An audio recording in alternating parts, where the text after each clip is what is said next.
عايش وسط ابوه وامه بيشم بودره.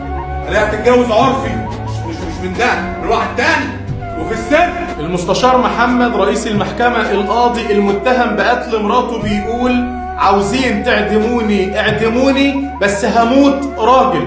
لكم أن تتخيلوا مدى الضغط النفسي اللي زوجته وصلته ليه للمرحلة دي. لكم أن تتخيلوا إن هو بيكلم رئيس المحكمة: بس أمنتكم بالله العلي العظيم، أمنتكم بالله العلي العظيم، أمانة في رقبتكم ليوم الدين لا تشيروا الفيديو ده على أوسع نطاق. لكم أن تتخيلوا إن أول مرة أشوف قاضي للأسف بقى في صورة متهم. لكم أن تتخيلوا إن أول مرة أشوف متهم الناس كلها متعاطفة معاه من الضغط النفسي اللي وصل ليه. بيقول لك ما بقتش قادر أشوف شغلي، بيقول لك اتجوزت مرة واتنين، بيقول لك اتجوزت واحد بيتاجر في المخدرات وبتاع غسيل أموال، وأنا عندي بنت عندها 13 سنة سايبها عايشة معاهم. مع أم ضد اللي عمله سيادة المستشار؟